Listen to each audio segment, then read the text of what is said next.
Hey y'all, welcome back. It's Barb City where it be hella mother effing litty.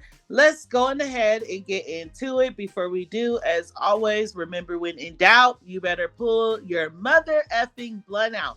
Thank you to everybody that continues to follow us on all platforms, especially our Barb City Facebook page. We are almost to 4K and it's happening so fast. So we appreciate you and we love you so much. All right, let's go on ahead and get into it. Our first topic is going to be about Bia. Bia let it be known that she is going to be featured on an upcoming movie soundtrack. And you will never believe what movie it is. Check this out. Hey, what's CSB? Checking in live from the Spotify Bad Boys event. And two of my songs are featured on the soundtrack, so I cannot wait for you guys to hear them. Why you gag me like that, bitch? No, she didn't eat that. Bitch, you ate that. I gotta get your point. You definitely ate that, bitch. So I already seen Bia's haters in the comments like, oh, it's just Bad Boys. Like, don't ever disrespect Bad Boys like that. They could have chosen anyone and they chose Bia. Nan and a boo boo, bitch. And I'ma keep gagging you hoes. That's why y'all are mad. Anyways, let's go on ahead and move forward into Azealia Banks. So Azealia Banks decided to remind the world why they feel like she ain't and that she will never eat it and has never in shit, in our opinion, allegedly. Y'all hoes be raggedy as fuck. Raggedy, raggedy, raggedy. So a random person, and yes, I say a random person because it was not DC Young Fly. It was not a family member of him or his wife. And Azealia Banks should not have acted the way that she did. But the random person said, once again, remember when DC Young Fly made you cry with a simple burn?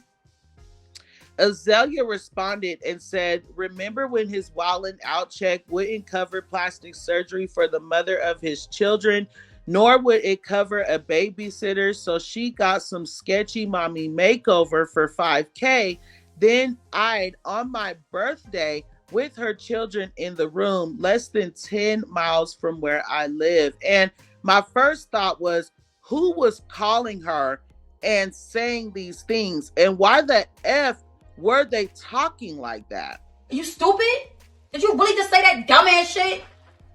Did you really just say that?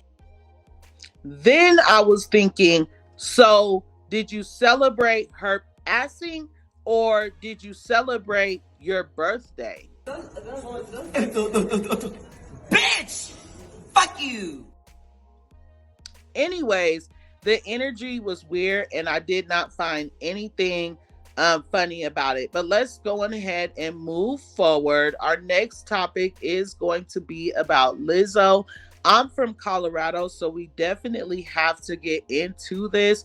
There is a show that comes out of Colorado called South Park, and they felt like it was okay to reference Lizzo and her obesity in one of their episodes. And I know people are saying like, oh, they were putting down the healthcare and they were complimenting Lizzo and the fact that she don't give a F, blah, blah, blah. It was very much respectful.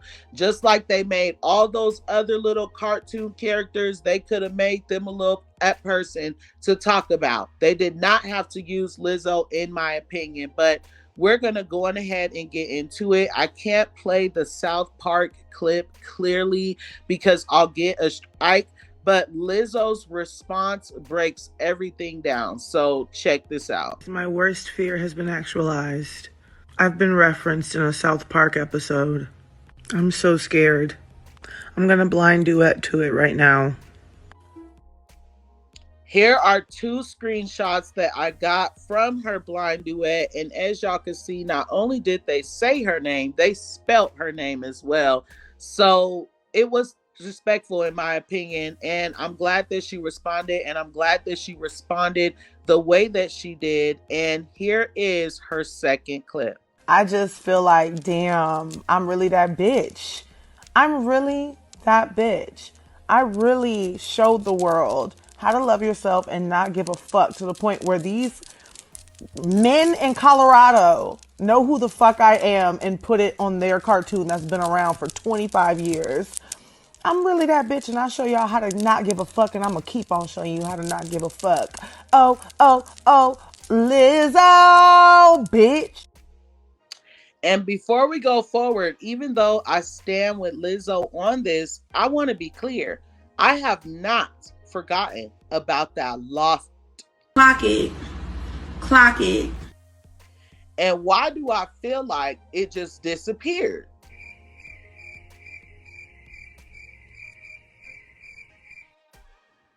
Anyway, let's go on ahead and move forward into Ice Spice. So it looks like Ice Chip is trying to get the attention from Nicki Minaj and the Barbs without having to address the recent alleged text messages that were put out. So you guys already know Nicki Minaj was arrested the other day, and Ice Spice commented on her Instagram live with 3 little pink hearts, right? And that would have been her first engagement that she's tried to have with Nicki Minaj publicly since the alleged text messages came out, right? So when Nicki Minaj uploaded photos and videos from one of her recent shows that she did on her tour, Ice Spice was yet again in her comments, and this time people called her out for it, and they were just not here for the fake energy. So this is what Ice Spice said in Nicki Minaj's comments. She said, last slide, clearly saying like the last slide is it, like you look good. Whatever she's saying, she was saying, she was, feeling it, whatever. And here were some of the comments. Get the F out of here. Last time charting, mama.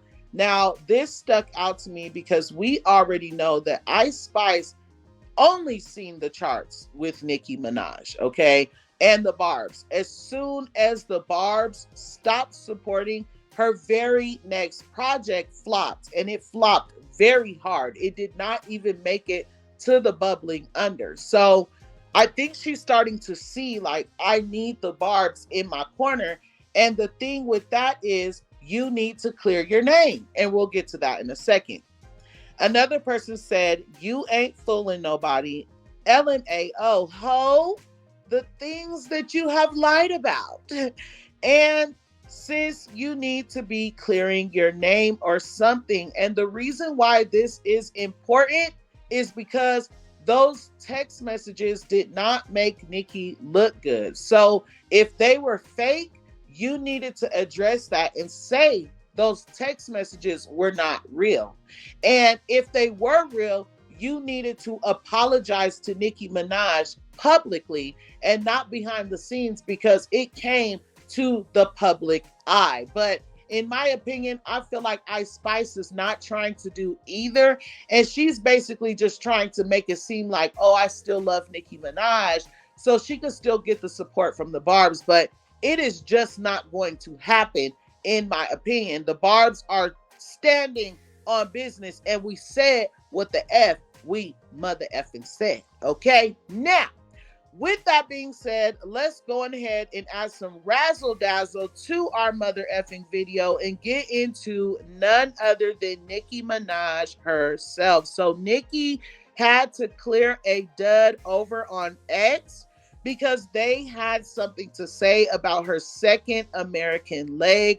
They're basically saying like she's already on tour. How is she going to be able to prep for the second leg? And Nicki Minaj wasn't feeling it. So this is what was being said. I'd be very worried if I was going, LOL, because where's the prep? I feel for the fans looking forward to it. I hope it winds up being a great show, but sheesh. And let's be clear, y'all. These are not Barb accounts, all right? People make fake accounts every day and they act like Barbs and they put Nicki down to make it seem like the Barbs are talking about Nicki in a negative light, right? Why did I block out the word light and not negative? Make it make sense. Anyway, another person said, we just made the decision not to go. I know tickets will be dirt cheap, by the time it rolls around, but it's not even worth risking having to get a possible refund. I don't see how it's going to happen at this point. And Nicki said, perfect example of thinking you know people's lives through social media. Where's the prep? LMFAO. So it's like they didn't learn with the Pink Friday 2 Gag City first leg. The first leg, 41 consecutive sold out mother effing shows. She just started her international leg, you guys. And then she's already preparing for another leg. Best believe we're going to get a good show. With that being said, let's get into this Barb's Blackout. If you don't know what that is, don't worry, I'm going to break it down. So, Writer Rap tweeted Blackout Friday, no free promo. QC said, and we blacking out on Friday. Get ready. So, we have done this before, right? And that is why Boa and Give Me a Light flopped. And they both flopped very hard. The day those songs were released, we did not give any free promo, not on any platform. That means don't drag nobody. Don't talk about where their songs are charting. Don't talk about whether the songs are flopping. Don't post no pictures. Don't engage if people are talking about Nicki Minaj.